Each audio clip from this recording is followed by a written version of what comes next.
Muchas gracias, Vicente, por esas amables palabras. Gracias también muy especiales a Esther por su ayuda inestimable en todo momento y gracias, por supuesto, y en primerísimo lugar, a todos los asistentes y participantes en esta nueva actividad.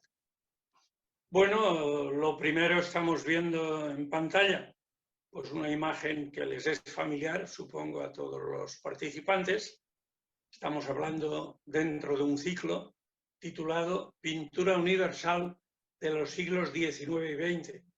Me pareció un tema muy importante, un tema sobre el cual se ha incidido una y otra vez en algunas de las conferencias del Ateneo y efectivamente un pedazo de la historia de la pintura universal realmente apasionante por los muchos, importantes y, en definitiva, novedosos en todos los sentidos, cambios que se producen en la historia del arte en general y de la pintura muy en particular. Yo creo que si echamos un poco la vista atrás, pues estamos muy lejos ya del románico, estamos muy lejos del gótico, del renacimiento, del barroco. Luego llega el neoclasicismo a mediados del XVIII, cubre gran parte del XIX y los dos siglos que estamos estudiando en este ciclo, el XIX y XX, los estamos contemplando, cosa que es obviamente un resumen, yo creo que complejo y arriesgado, de echar una mirada en unas pocas imágenes de lo que es una historia fecundísima en la historia del arte, historia que coincide con la vida de muchos de los que participamos en estas actividades y que por lo tanto nos trae tantos recuerdos. Hoy vamos a estudiar pues, la última parte, los últimos años del siglo XIX, 1876 a 1900, y efectivamente una época en la que los cambios se van acumulando, van apareciendo con gran fuerza. El panorama que tenemos ante nuestros ojos es un panorama cambiante, nada que ver con esas etapas previas de la historia del arte. Veamos, si no, esta primera imagen, una imagen preciosa de un gran pintor inglés, Alfred Sisley, dentro de una corriente absolutamente fundamental, al menos en el día de hoy vamos a hablar de muchos de sus grandes autores, como es el impresionismo. Estamos hablando de pintura europea, estamos hablando de París como corazón de todo el mundo del arte, de la pintura muy especialmente en esta época, y estamos hablando de una serie de autores sin duda muy interesantes, de los que veremos una brevísima, no puede ser de otra forma, panorámica. Bueno, Alfred Sisley presenta esta inundación, la escena se explica por sí misma, estamos en una gran llanura, unos árboles, invierno probablemente, soleado el día en cuestión, dos personas a bordo de una pequeña embarcación junto a unas casas que contemplan el panorama. La obra se encuentra en el Museo de Orsay, en París, que es una referencia ineludible para muchos de los autores que vamos a ver hoy, evidentemente, y para una vista más general del arte en esos años de finales del siglo XIX, principios del XX. Hay que indicar que Sisley, aunque es inglés en cuanto a nacionalidad, es francés de nacimiento, una familia inglesa que vivía en París, de modo que él aparece absolutamente vinculado en lo social, en lo humano, a la Francia, al París de esos últimos años del XIX, y es uno de los impresionistas, yo diría, básicos para entendernos. Es una referencia ineludible, aunque no conocida lo suficientemente para el gran público, vendió muy pocos cuadros, tuvo problemas para triunfar, pero hoy en día es un artista con un merecido prestigio en ese campo de la pintura y en particular uno de los grandes de los impresionistas. A continuación, el salto es grande Aquí tienen una obra muy conocida, seguramente por todos los amantes del arte. El autor es Auguste Renoir. El año estamos en 1876. Se trata del Moulin de la Galette. ¿Y qué es esto? Bueno, pues un local, en definitiva, con todos los elementos necesarios para ello, para servir pues, de distracción, de asueto, sobre todo en los fines de semana, los domingos, bailes, charlas, encuentros entre jóvenes o no tan jóvenes, y efectivamente vemos a nuestra izquierda pues una escena de baile, distintas parejas. Observen la vestimenta de estos personajes, muchos sombreros de paja. Estamos ante el buen tiempo, una mesa con algunas bebidas, con una serie de participantes en ella y, en definitiva, luz y color a raudales. Auguste Renoir fue uno también de los integrantes del grupo de los impresionistas, pero al contrario del anterior, de Sisley y algún otro que mencionaré a continuación, pues él entraba y salía, es decir, seguía muy vinculado a ese movimiento pictórico, participó activamente durante un tiempo en su desarrollo, pero bueno, más tarde buscó su propio camino, en definitiva, de expresión artística y se movió muy cómodamente en él. Otro autor muy interesante de este tiempo es Camille Pissarro. Camille Pissarro es el otro impresionista por excelencia. Siguió fiel a sí mismo y vinculado a ese movimiento pictórico durante prácticamente toda su vida, y entre su obra, muy abundante por cierto, yo he seleccionado estas Barcazas de Pontoise, es el título, Barcazas de Pontoise. Se trata de una localidad, Pontoise, a la orilla del Sena, que aquí vemos, localidad en la cual vivió Pissarro durante 17 años.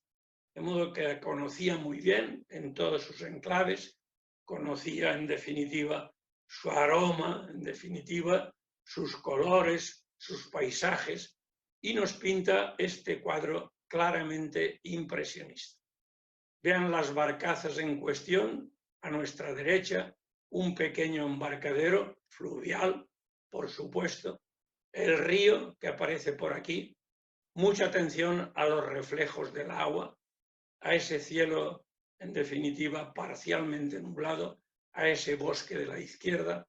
En cualquier caso, un paisaje con alguna pequeña figura, pero un paisaje sin duda lleno de atractivo, con todas las esencias y el buen hacer de este grandísimo, importante pintor francés, Camille Pissarro, que es el segundo de los impresionistas genuinos, los que se mantuvieron vigentes dentro de ese movimiento pictórico durante gran parte de sus vidas y fieles a sus postulados. El tercero, lo dejo para el tercero, pero debería ser el primero, es el autor de esta maravilla. El autor es Claude Monet. Claude Monet, yo diría el impresionista número uno por excelencia, porque fue uno de los fundadores de ese movimiento. Hay una obra de él que dio nombre a ese movimiento pictórico, Impresión Soleil Levant, en la que aparece en definitiva un amanecer en el mar con unas barcas, con unos efectos de luz formidables. Y vean este paisaje. También la presencia de un estanque, de árboles, de flores. Y si se fijan un poco en la estructura de esta obra, no digo que siempre sea así, pero vean que son pequeñas pinceladas, muy pequeñas en la mayoría de los casos, en esta ocasión al menos, dando un efecto de conjunto que es un paisaje de un indudable atractivo, tanto en lo que se refiere a las flores del primer término, como los árboles que aparecen más detrás, como ese pequeño estanque con sus reflejos lumínicos sobre su superficie. Claude Monet es, lo he dicho antes, el impresionista número 1, es impresionista toda su obra. Durante su dilatada vida siguió pintando según las establecidas, en definitiva, líneas generales del impresionismo hasta su muerte a una edad muy avanzada, a los 86 años, cuando muere en Giverny, en su casa cercana también a París. Luego veremos esto. Pero de momento demos un paso más, volviendo a un autor que ya ha salido hoy, que es Auguste Renoir. Nada que ver con lo anterior. Es una obra ya muy de Renoir, jóvenes, atractivas, en definitiva, solas o en pareja. En este caso, Auguste Renoir nos presenta el retrato de una actriz contemporánea que es una maravilla de composición y colorido. Vean los colores vivos, alegres de este busto de mujer que nos mira fijamente a los ojos, que sonríe, en definitiva, que viste ese traje elegante, ese peinado peculiar, ese fondo lleno de pinceladas, pero con un enorme atractivo, en definitiva, y una obra además que selecciono aquí por otro motivo, porque está muy lejos de nosotros. Las obras, en definitiva, que hemos citado anteriormente, en el Orsay, las dos primeras, en el Metropolitan, la de Renoir, esta de Renoir, en el Museo Pushkin de Moscú. Es un museo, digamos, comparado con el Hermitage de San Petersburgo, un museo muy importante, con una colección inmensa de obras, evidentemente, de pintura europea, de pintura rusa y de pintura internacional en general, con una grandísima colección de pintura moderna de Europa. Demos un paso más. De nuevo, Claude Monet, porque hay que volver una y otra vez a él, con esta maravilla que vemos aquí, la estación de Saint-Lazare, en París. El lienzo se conserva actualmente en la National Gallery de Londres y nos representa, como indica su título, esa estación de Saint-Lazare, una de las más activas de la ciudad de París en aquel tiempo. Hay más de una versión de esta obra. Aquí les traigo esta como muestra. Vean ustedes que estamos efectivamente bajo las cubiertas y andenes de esta estación, una serie de público por aquí y por allá, unas locomotoras que ocupan sendas vías. En definitiva, se trata, lógicamente, de trenes antiguos. Estamos todavía, atención a esto, en 1877 y una obra con un gran atractivo, con ese aspecto, esa componente difuminada en ese humo despedido por esas locomotoras, ese ambiente un poco vaporoso, indefinido, pero indudablemente con una gran maestría para captar ese paisaje.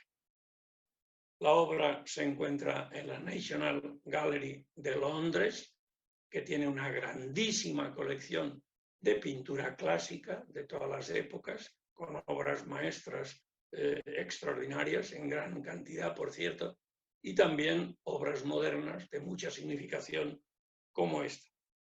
Demos un paso más. Y aquí les muestro esta obra, bien conocida para los amantes de la pintura. El autor es francés, Gustave Caillebotte. Algunos de los asistentes esta tarde en esta videoconferencia recordarán, tal vez, cruzo los dedos, pues que yo cité a este autor hace ya algún tiempo en directo en el Salón Sorolla, cuando mostré una imagen de una de sus obras más atractivas, como eran aquellos acuchilladores del parquet, dos obreros que trabajaban en el interior de una vivienda de París y estaban inclinados sobre el suelo, de rodillas, etcétera, simplemente lijando el parqué de una vivienda. En este caso estamos en París, pero ya en el exterior. Y el autor, la obra no tiene nada que ver con la anterior.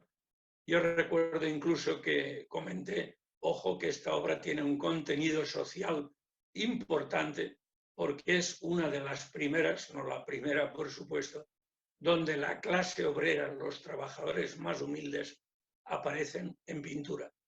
No los nobles, no la burguesía, no los reyes, sino trabajadores humildísimos manuales. En este caso sí que vemos a personajes muy diversos, burgueses, en su mayoría, pues andando, paseando, dirigiéndose a alguna ocupación en un París lluvioso. Vean los paraguas abiertos, los bulevares. Vean ustedes, sobre todo, mucha atención, es un grandísimo pintor, a la enorme atracción con que está representado el suelo de adoquines mojados que vemos en esta obra. Verdaderamente una obra de una enorme, enorme calidad. París bajo la lluvia, que se conserva hoy en el Museo de Chicago. Nuevo salto, nada que ver con todo lo que hemos visto anteriormente. Esto lo diré más de una vez hoy, probablemente. Lo vimos en la... Lawrence Alma Tadena. Lawrence Alma Tadena. Es un autor noruego, interesante, con una gran producción, pero evidentemente muy diferente a las obras que hemos visto hoy. Está en otra onda. Como les decía antes, en el siglo XIX y en el XX va a seguir esa tendencia, aparecen entrecruzadas y coexistiendo una gran cantidad de corrientes pictóricas, a veces rotunda y radicalmente diferentes las unas de las otras. Lo que aquí vemos tiene un título, Cleopatra, es el personaje representado aquí, supuestamente, añado. La obra se encuentra en el Museo de Auckland. ¿Dónde situaríamos esta obra? Obviamente no es impresionista, de ahí que la haya seleccionado. Hay tremendas diferencias que no necesito destacar. Es una obra que habría que situar en lo que estamos todavía vigentes, aunque haya gran cantidad de escuelas y de formas distintas de apreciar la pintura. En este caso, el neoclasicismo, que sigue estando ahí, sigue estando presente, con fuerza, diría yo. Y en el caso de Alma Tadena, en ese contexto, en ese marco neoclasicista, un regreso, una vista, todo ello supuesta, a la antigüedad, y en este caso a la antigüedad relacionada con esta reina de Egipto, con toda su leyenda, con toda su aureola, etcétera, etcétera. Museo, en definitiva, de Auckland, en Australia, donde se conserva esta obra. Para que vean que tenemos de todo, ya lo veremos, claro, pues ahí va otra cosa. Nada que ver con nada de todo lo anterior. Seguro que muchos de los que me están escuchando y viendo estas imágenes no tendrán dificultad en identificar esta que les muestro aquí, porque es una obra deliciosa de un gran pintor español. El nombre es Emilio Sala, alcoyano, un paisano mío, profesor de la Escuela de Bellas Artes de Madrid, pintor insigne y pintor muy destacado, tal vez el más destacado, de la que podemos llamar con todo merecimiento Escuela Alcoyana de la Pintura, que se sitúa a caballo entre los siglos XIX y XX. La niña muy joven representada aquí es María Guerrero, la formidable actriz, claro, en su época todavía infantil. Ese es el título de la obra, María Guerrero, niña, y el lienzo se conserva actualmente en el Museo del Prado de Madrid.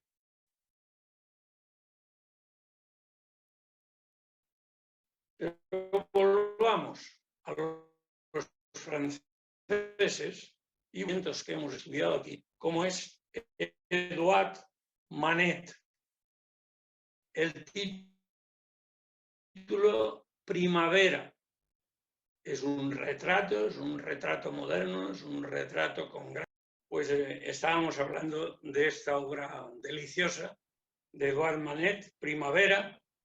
Esto se encuentra en un museo muy peculiar, pero muy importante. Yo lo he visto vía telemática, por supuesto, en muchas ocasiones, porque tiene una excelente colección de pintura de arte en general, que es el Museo Paul Getty, en Los Ángeles. El nombre está relacionado con algún benefactor estadounidense y demás. Bueno, no entramos en eso. Esta es la última imagen que estábamos viendo, con el título esta Primavera, de Edouard Manet. Y cierran los ojos un segundo y ábranlos con la siguiente imagen. Esto fue pintado casi el mismo día que lo anterior, es que no tiene nada que ver.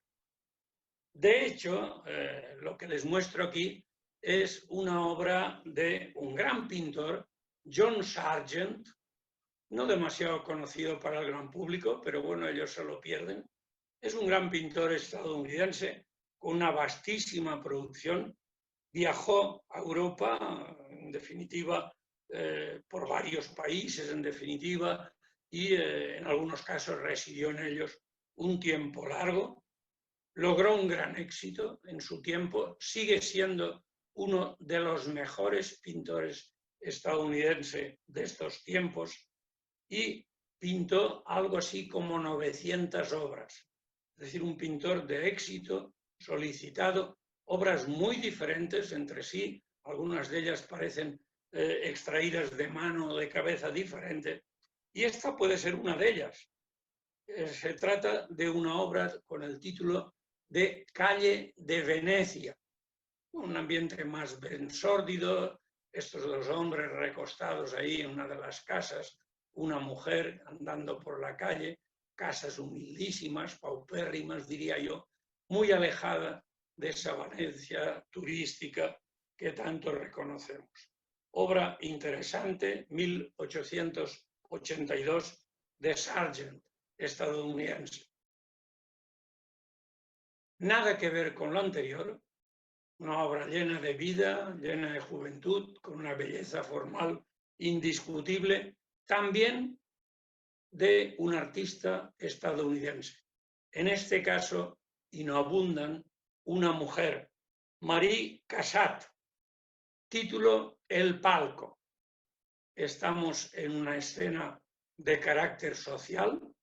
Estas dos jóvenes, amigas o hermanas, pues acuden juntas a alguna representación, una ópera, si quieren dejar volar la imaginación, se encuentran en un palco, miran hacia el escenario, presuntamente, una de ellas lleva ese pequeño buqué de flores, la otra un enorme abanico, tienen algún parecido entre ambas, es una obra colorista, con colores suaves, en definitiva, con un gran encanto y un indudable atractivo.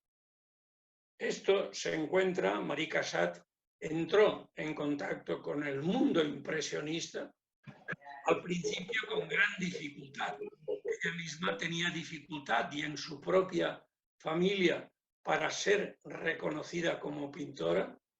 Su padre odiaba esa elección, tuvo que luchar contra corriente y pensó en abandonar en más de una ocasión. En Francia trató con todos los grandes impresionistas, entre otros autores, y entre ellos, pues evidentemente, el Claude Monet era una de ellas, y una gran pintora impresionista francesa que es Berthe Morisot. Por lo tanto, estaba muy al tanto de lo que se iba cociendo en París y en algún otro lugar en estos años en los que nos encontramos. Sigo adelante. Nada que ver con lo anterior, una vez más. De nuevo, unas trabajadoras. Las dos mujeres anteriores estaban en un palco elegantísimo. En este caso, dos mujeres de mediana edad, ajadas por el trabajo. Título planchadoras, nos indica qué es lo que están haciendo. Una de ellas explícitamente planchando, la otra simplemente, bueno, pues tomando un respiro y bostezando de aburrimiento o de cansancio. Edgar Degas, planchadoras, Museo de Orsay. Es una obra interesante, me temo que muy poco conocida, de este gran autor.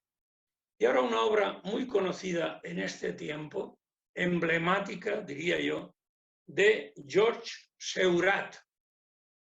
Estamos en el impresionismo, pero novedoso.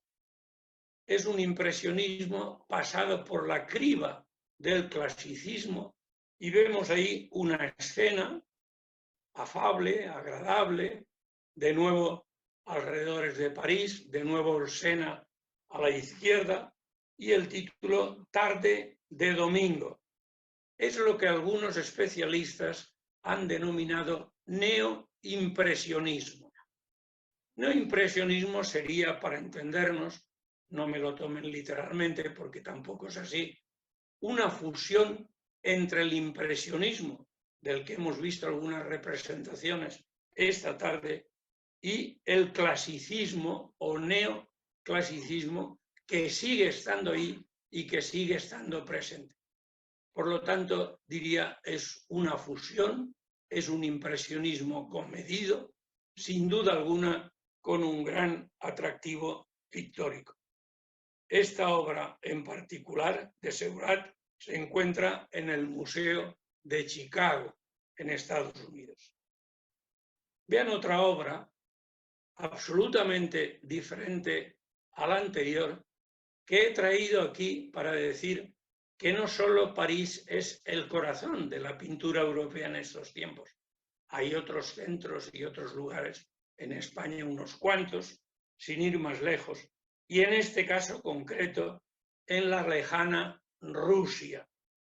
Un autor muy poco conocido, Valentin Serov, pero es uno de los grandes del momento en el panorama pictórico ruso, que nos presenta esta muy entrañable y atractiva Niña del Melocotón. Museo Tetriakov en Moscú. El Museo Pushkin, del que les hablé antes, es similar, salvando las distancias, al Hermitage de toda la vida. El Tetriakov tiene la característica muy interesante, en mi opinión, de que solo es pintura rusa y en consecuencia es un museo muy altamente recomendable para los que conocemos poco y mal la pintura rusa, que sin duda tiene obras de una extraordinaria calidad. Aquí tienen esta joven, unos melocotones ante la mesa, una escena de interior con la iluminación de ese ventanal que aparece a la espalda de esta niña. Y volvamos un poco a casa después de habernos ido tan lejos y no me resisto a presentarles esta obra hispana por aquello de barrer un poco para casa. Oiga, ¿y en esa época qué estaba pasando en España? Pues mucho y bueno, claro, no será el último caso. En esta ocasión les hablo de Antonio Gisbert, otro pintor alcoyano con una obra maestra, sin duda alguna bien conocida por ustedes, que es El fusilamiento de Torrijos. Hablamos de neoclasicismo, en este caso, si quieren ustedes, dentro de esa orientación del romanticismo tan fructífera en muchos casos. Obra que se encuentra, la que estamos viendo, El fusilamiento de Torrijos, junto a las playas de Málaga, una obra muy trabajada por este autor, sin duda alguna, como he dicho antes, una obra maestra y que se conserva hoy en día en el Museo del Prado. Demos un paso más y vamos llegando a algo muy conocido por ustedes ya. Sin necesidad de que yo les diga nada, seguro, identificarán a esta obra de Paul Gauguin. Es una obra temprana todavía de este grandísimo pintor post-impresionista, cuidado con eso, Paul Gauguin, título Café de Arles. Por lo tanto, pintada en esa población del sur de Francia durante una estancia del pintor en ella, de la mano o en compañía de un gran amigo, Vincent van Gogh, que tenían momentos sublimes, dos grandísimos pintores, sin duda alguna, pero que también se pelearon con una ferocidad sin límites. Esta es una obra preciosa de interior que retrata muy bien ese aspecto de un interior francés en un café de pueblo. Sigo adelante hablando precisamente de otro gran pintor, he hablado de él antes, estadounidense, John Sargent, muy diferente a la obra que vimos, la de Venecia, ¿se acuerdan? En este caso, muchachas o muchachas sobre el césped, estas dos jóvenes, blancos y azules, sombreros, que aparecen tumbadas sobre ese verde pintado un poco a brochazos, diría yo, pero para constituir un fondo neutro de las figuras de las dos mujeres. Obra conservada en el Metropolitan Museum de New York, John Sargent.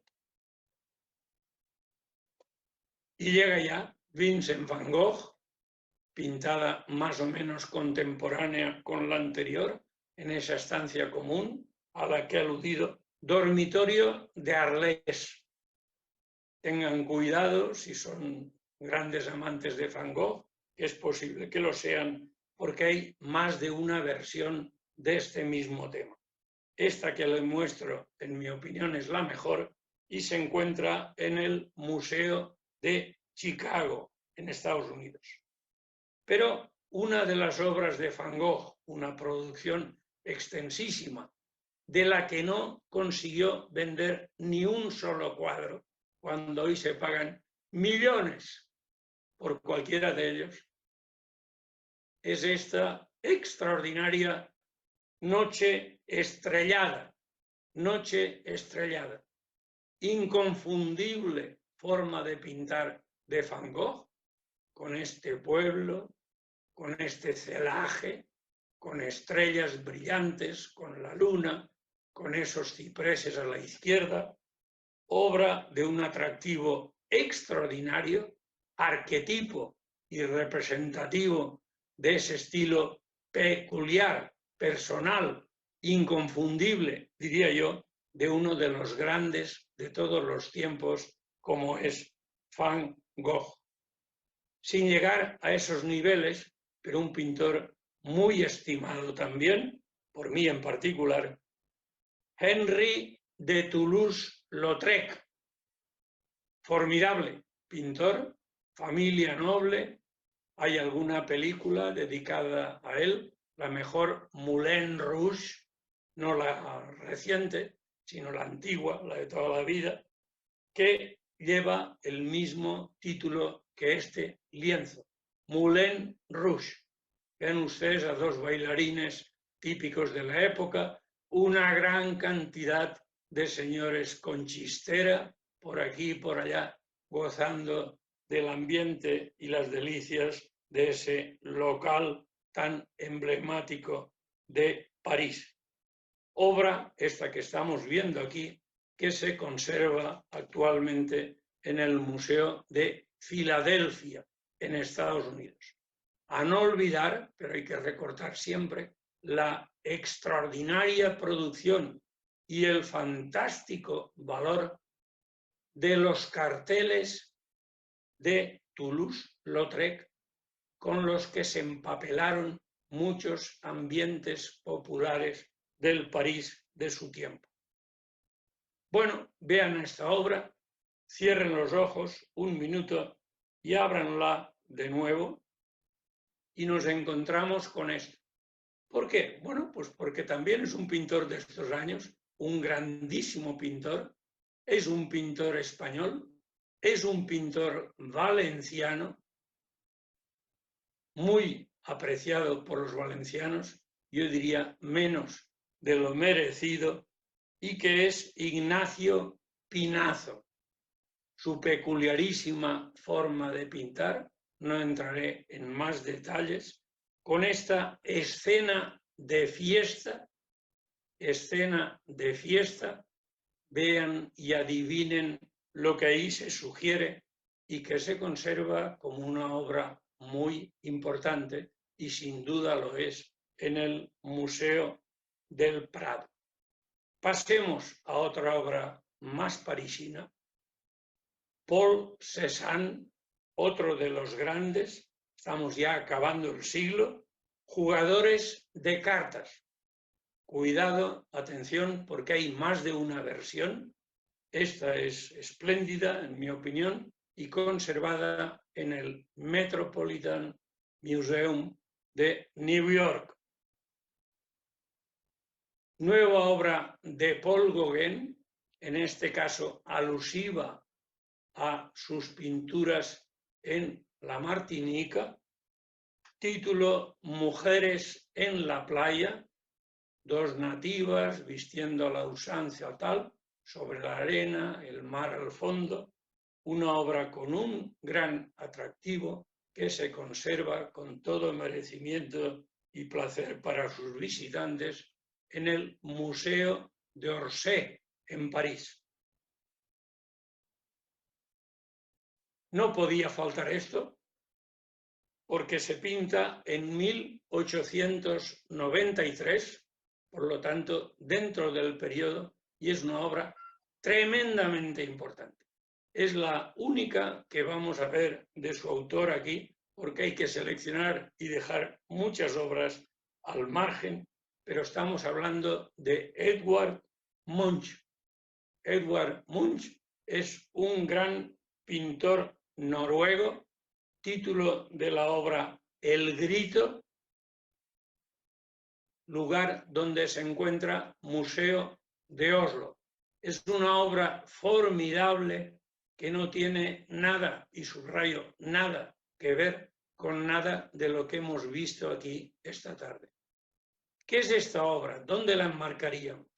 Obviamente no es clasicismo, obviamente no es impresionismo, obviamente no es otras muchas cosas. Se enmarca dentro de lo que llamamos expresionismo. Esta y otras obras de este autor se presentan, algunos especialistas lo hacen así, como representativas de lo que algo más tarde será el expresionismo alemán. Pero en este caso es un precedente donde los contenidos priman más que las formas y en este caso el contenido está perfectamente claro, es la soledad en definitiva y el terror ante muchas de las cosas que vemos en el mundo moderno. Nada que ver con lo anterior. Volvemos a una pintura más figurativa, más acorde con la realidad cotidiana. Autor Paul Signac, una vasta producción. Yo me limitaré a decir, y de ahí la selección que he hecho de esa producción amplísima, el título es Mujer con sombrilla. Se encuentra en el Museo de Orsay y es uno de los representantes, lienzo representante, de una de las tantas y tantas corrientes pictóricas que seguirán inundando el muy fértil panorama pictórico europeo. En este caso, el puntillismo. Es decir, olvídense ya del impresionismo, se ha acabado. De hecho, puede quedar coletazos y quedan, claro, pero en este caso es otra forma distinta de pintar, caracterizada, puntillismo, por la prevalencia del punto. Todo lo que vemos en este lienzo, en esta imagen, son, de hecho, véanlo ustedes con algún detenimiento, podríamos ampliar la imagen, de pequeñísimos puntos de colores que no interesan como tales, sino el efecto de su conjunto con un indudable atractivo estético. Nada que ver esa tendencia con esta otra, pero estoy obligado a traerles aquí porque también fue pintado en estos años, esta representación de Joaquín Sorolla. Estamos todavía en su primera etapa, en definitiva, en la etapa de pintura social, con una obra indudablemente extraordinaria. El título, muy sencillo y fácil de recordar y seguramente conocido por todos ustedes, y aún dicen que el pescado es caro. Las últimas palabras de una novela de Vicente Blasco Ibáñez que representan a un obrero, un pescador, en este caso, en la sentina de una barca que acaba de sufrir algún accidente laboral y que es atendido por sus compañeros. La obra se encuentra en el Museo del Prado y es una de las corrientes, tendencias, formas de pintar de Sorolla en esos años finales del XIX. Demos un paso más, rotunda y radicalmente diferente a todo lo anterior. Claro, como ven ustedes, hay una superposición de géneros y tendencias tremendas. En este caso, el autor es Alfons Mucha, un autor checoslovaco que debe su fama, gran parte de ella, tiene algunas pinturas, pero más bien escasas, a carteles y a obras representadas, incluso con un carácter netamente publicitario o de impacto directo a un auditorio muy amplio.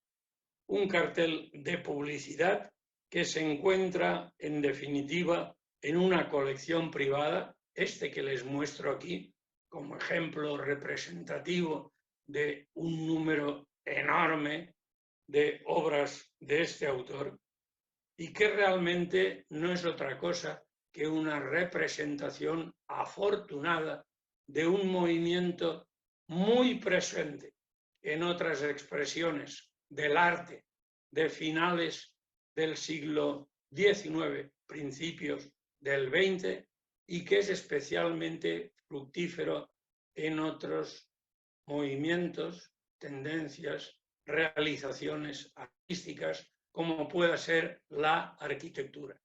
Estoy hablando, por supuesto, del modernismo.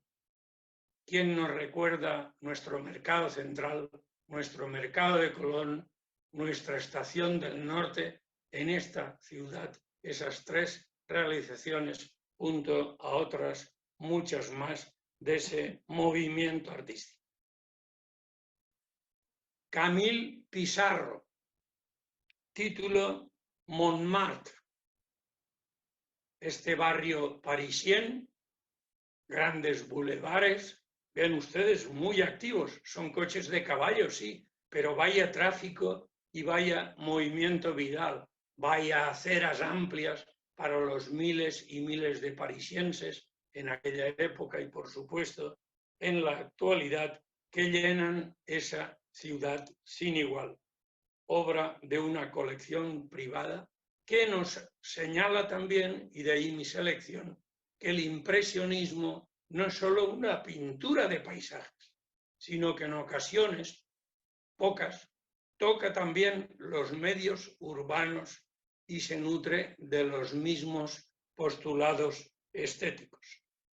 Y acabemos con ese impresionismo, que ha sido un poco el corazón de esta intervención, con esta obra, una vez más, y por último ya, Claude Monet, 1900 es la fecha, siguió pintando, ojo, y que lleva el título de Nenúfares, en este caso, en su casa de Giverny, donde él vivió una muy larga temporada durante los últimos años de su vida, con ese puente japonés que vemos al fondo, con esas plantas acuáticas y en las laderas, en definitiva, y con una maestría que se conserva, en este caso concreto, en el Museo de Orsay.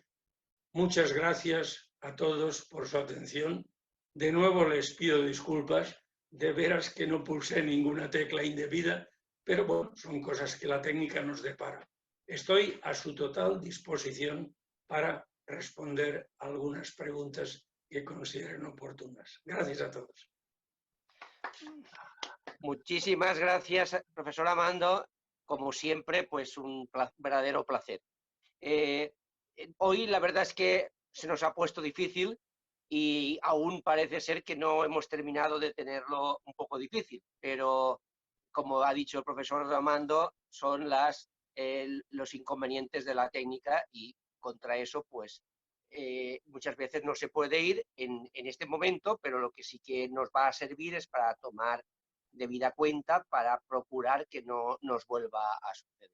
Digo que no hemos terminado de tener los problemas porque, por desgracia, veo que a raíz de lo que ha pasado, pues no tenemos la imagen física del profesor Don Armando García.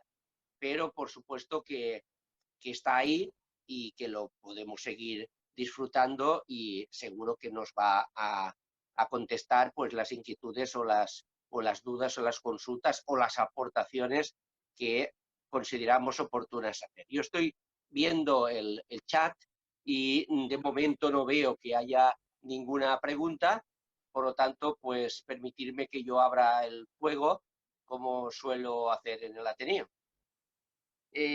Profesor Don Armando, hoy hemos estado hablando sobre un periodo precioso de la pintura. Hemos visto el impresionismo y hemos disfrutado con muchos cuadros súper bonitos y con muchísimo colorido. A mí me ha llamado la atención de que las mejores versiones de muchos de estos cuadros pues se han ido ya a los Estados Unidos. Se conoce que los Estados Unidos en esta época ya eran los dueños o los que más posibilidades tenían de comprarlos. Pero es así, es así.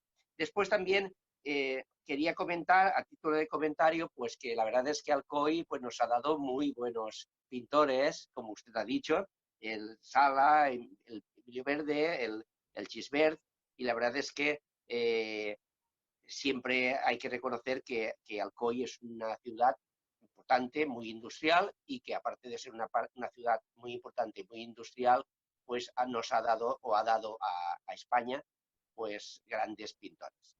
Y un profesor como Don Armando García, por supuesto. Yo quería preguntar, Don Armando, ¿qué nos puede decir o para usted qué valor tiene un tema que para mí considero que es muy importante y que ha habido muy buenos pintores que se han dedicado a trabajarlo mucho, como es el cartelismo? ¿Perdón? El cartelismo, el haberse dedicado a hacer los famosos carteles en esta época. Sí, bueno, el cartelismo, en particular Toulouse-Lautrec, que lo mencioné, tiene un montón de ellos. Hoy en día, quien posee alguno de esos carteles en su colección es tremendamente afortunado, pero carteles que circulaban a miles, ¿no? Mucha, exactamente igual, un montón de carteles. Hay todavía algún ejemplo más. Bueno, si quiere que barramos un poco para casa, pues yo citaría al valenciano Mongrell, discípulo de Sorolla, que realmente, bueno, pues tiene una gran producción pictórica de lienzos, pero tiene también algunos carteles formidables, entre ellos algunos relacionados con la exposición regional de 1909 o con la Universidad de Valencia en aquellos años, ¿no? Entonces el cartelismo no es un género menor, cuidado con eso, es un género realmente muy importante, ¿no? Y hay excelentes ejemplos de grandísimos pintores que tienen, oiga, pues no sé, ilustraciones de libros o portadas de libros o carteles o incluso dibujos publicitarios que, por ejemplo, improviso ahora un poco, pues recuerdo que la revista Blanco y Negro guardó muchos buenos originales de estos grandes pintores valencianos o españoles en general entre su colección. Profesor, entonces estos pintores que se dedicarían a pintar sobre papel para que después eso se pudiese reproducir, copiar. No, ellos pintaban, claro, ellos pintaban utilizando lo que les parecía adecuado, pues pastel o incluso óleo, etcétera, tal, y luego eso se introducía directamente a técnicas de imprenta, ¿no? En aquel entonces, claro, cuidado con la fotografía, no son fotografías nunca, porque la fotografía estaba en sus comienzos, y no digamos ya la fotografía en color.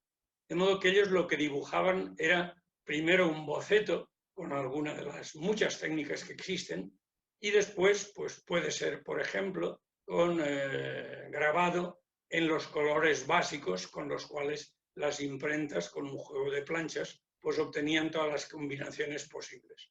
El artista trabajaba muy directamente en eso, no solo se dejaba el trabajo en forma de los anteriores, sino que además de preparar el original en cuestión, pues ayudaba y lógicamente con mucho sentido en la realización del material de impresión y reproducción posterior.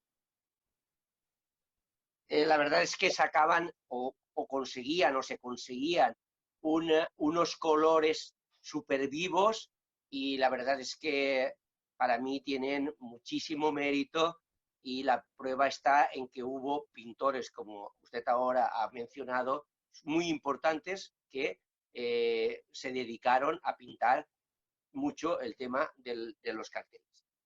Y también ahora le preguntaría, aunque lo ha comentado un poco, ¿qué le parece a usted, qué opinión tiene sobre el puntillismo?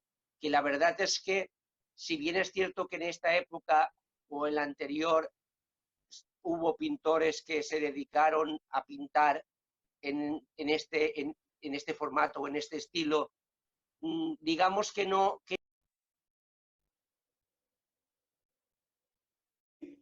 ¿Vicente?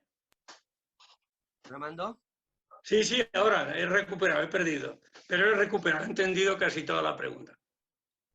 Bueno, me preguntaba sobre el puntillismo, ¿no? Efectivamente es una corriente pictórica importante. Hemos visto aquí pues una muestra, no puede ser otra cosa, de Signac, pero hay algún otro pintor menos emblemático que este, que igualmente se adhiere al puntillismo en escenas de paisajes, retratos, escenas de carácter social, paisajes, incluso por la técnica puntillista. La técnica puntillista, bueno, sería largo entrar y no sé si un poco aburrido, pero realmente lo que pretende, si nosotros vemos un lienzo puntillista, que es el caso de esta mujer con sombrilla que he presentado aquí, si nos acercamos mucho, vemos los puntos. Obviamente la obra no está realizada para que nos acerquemos mucho, sino que para que la veamos desde una cierta distancia. Cada punto, si lo vemos con detenimiento, con una lupa incluso, pues es simplemente monocolor. Y con ello lo que hace el artista es decir, oiga, lo que hace un pintor en la paleta desde hace muchos siglos es mezclar un poquito de rojo por aquí, un poquito de azul por allá, tengo un violeta, mojo el pincel y lo aplico en el lienzo. Pues el puntillista no hace eso.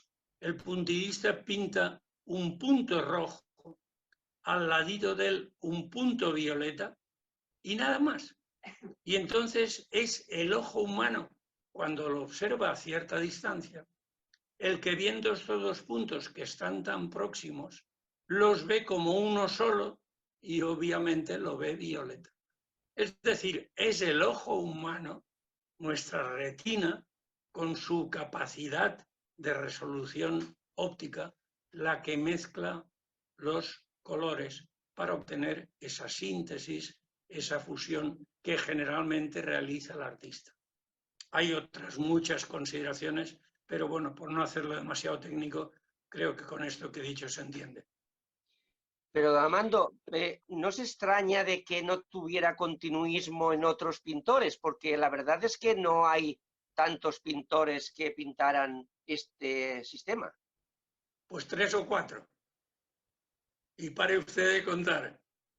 Entonces, muy poco. Eso viene, dura 3 o 4 años y se acaba el puntillismo y nunca más.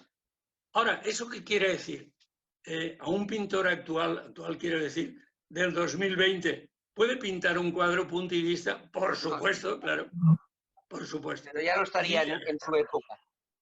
Pero está fuera de contexto. Está fuera. Entonces, bueno, estamos simplemente...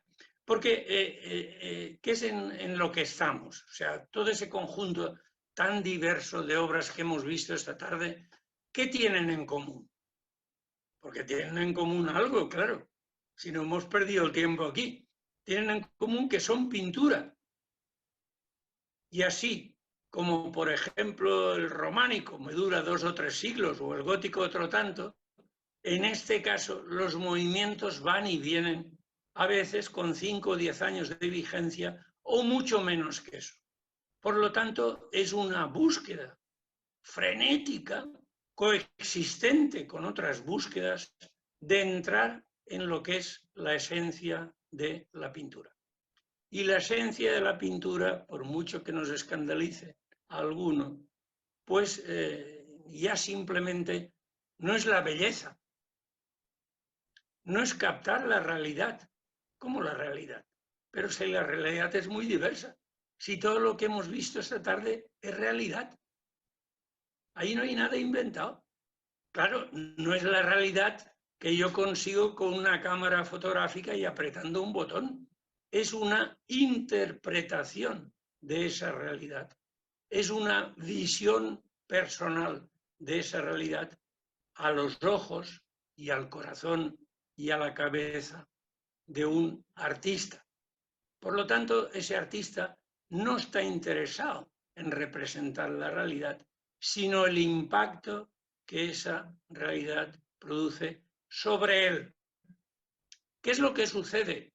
Oiga, pues que a lo mejor ese impacto no interesa demasiado a la gente, sobre todo porque está acostumbrado a que durante siglos todo lo que ha visto en pintura era absolutamente diferente a lo que le presentan las nuevas tendencias. Y de ahí el reto y de ahí el atractivo de la pintura de estos 2 últimos siglos. No sé si habrá alguna pregunta, Esther o Asun, Sí, por parte de las Salvador personas. Bueno, Raga pedía la hombre, palabra. don Salvador Raga no puede faltar. Salvador, pues Yo nada, no les veo, pero hay que estaría... cederle la palabra al amigo Salvador Raga. Muy Adelante. bien, adelante. Bueno, profesora. Adelante, muchas. ¿Qué tal? Buenas tardes. Muy buenas tardes, profesor Armando García. Mil gracias por compartir su sabiduría con todos los panelistas y me ha alegrado especialmente que en una de las diapos haya aparecido el que para mí es uno de los mejores cuadros de la pintura española y desde luego uno de los más desconocidos. Además, que sea usted paisano de Chisbert, yo creo que le hace mejor a Chisbert y le hace mejor a usted y por supuestísimo le hace mejor a Alcoy, pero el fusilamiento de Torrijos en la playa de Málaga a mí me parece un cuadro absolutamente delicioso, un cuadro con infinidad de matices, un cuadro que creó escuela y, si no recuerdo mal, todo un director del Museo del Prado como fue Falomir lo puso dentro del podium de cuadros históricos que dio el territorio patrio, nada más y nada menos que a la altura de la rendición de Breda de Velázquez, a la altura de los fusilamientos del 2 de mayo de Goya y a la altura del Guernica de Picasso. Es decir, si alguien poco sospechoso de ser ágrafo hizo una consideración de esas características, yo creo que debiéramos seguir esa estela porque eso refuerza y muchísimo aquella intuición que yo ya tenía. Y además, así como a diferencia de muchísimos de los autores vanguardistas que en la época del impresionismo se predicaba de ellos, que no varen vendre un quinset en la seua vida, este cuadro yo creo que le fue pagado y muy bien pagado al bueno de Chisbert. Así que mil gracias, ahí queda mi comentario y desde luego volver a pensar que en la pintura española tenemos grandes secretos escondidos que merece la pena explorar. Muchas gracias. Muy bien, me alegro mucho de oír estas palabras y en gran medida las comparto. No sería tan temerario como para comparar esto con los fusilamientos del 2 de mayo de Goya, o mucho menos con la obra del Guernica. Creo que se trata de realizaciones absolutamente diferentes. Sí que coincido con usted plenamente y con Falomir, si así lo afirmó. Estamos ante una obra maestra de la pintura española de todos los tiempos, sin duda alguna. Gracias.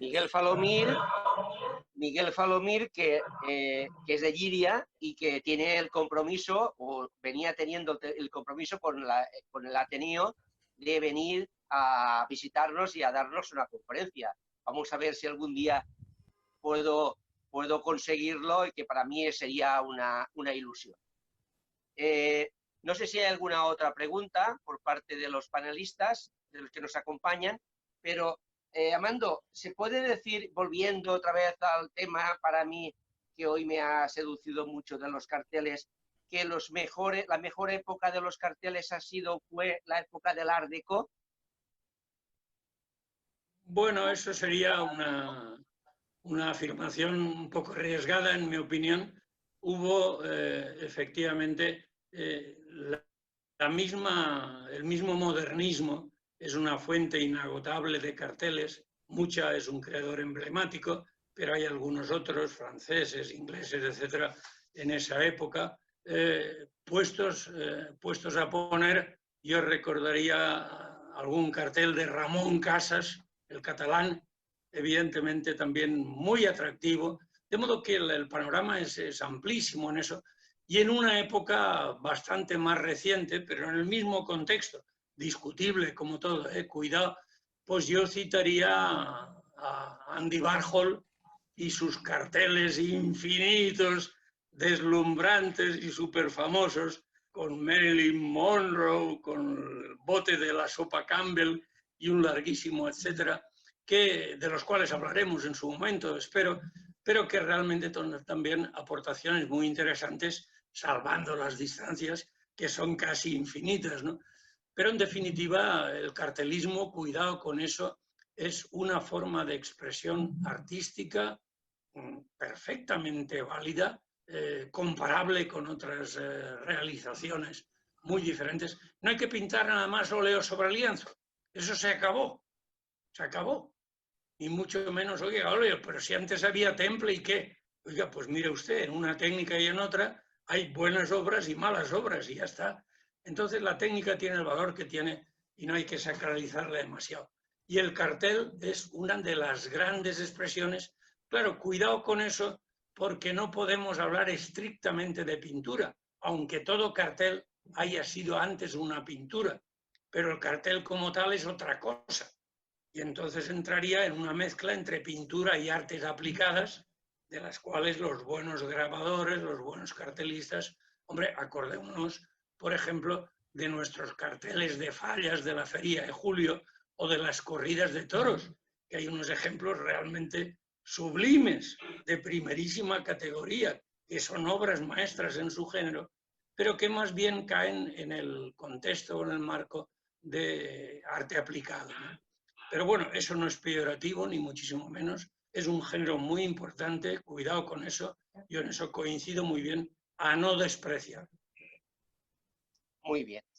Yo, como aportación, siempre que hablamos de Pinazo, que considero que es un pintor valenciano no suficientemente valorado por los mismos valencianos, pues yo siempre que se menciona Pinazo, pues yo siempre tengo a bien, o considero que tengo que tener a bien, el recordar que tenemos su casa, Museo en Godella, que está abierto para todos los valencianos y que es seguro una gran desconocida de los mismos valencianos. Por lo tanto, que no quede por nosotros y que lo visitemos y, por supuesto, que lo aconsejemos.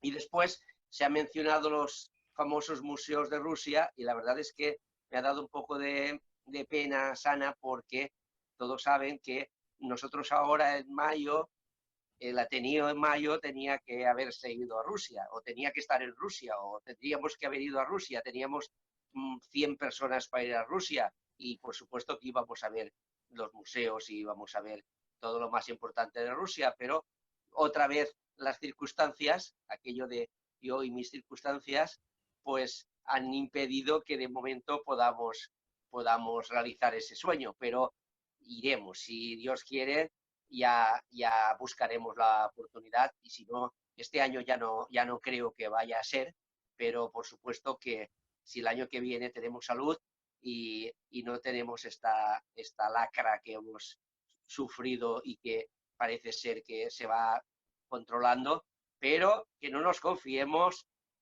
el año que viene pues seguro que los visitaremos. Bueno, estoy viendo, don Amando, que hay algunos compañeros panelistas que le agradecen la conferencia y yo mismo, pues como siempre, darle muchísimas gracias por haber estado con nosotros, emplazar a todos los compañeros que nos siguen para la siguiente reunión, que va a ser el martes día 19 de mayo a las 6:30 también, 18:30, y en esa ocasión don Amando nos hablará sobre el periodo comprendido entre los años 1900 y 1925. Agradecer a don Amando García, agradecer a los compañeros que sabemos que están detrás ayudándonos en el Ateneo, que son Asun Hernández y Esther, y agradecer a todos los compañeros, amigos ya que han querido compartir esta velada con nosotros y emplazarles para la siguiente. Muchísimas gracias a todos, buenas tardes y hasta otra nueva sesión. Gracias. Gracias a todos.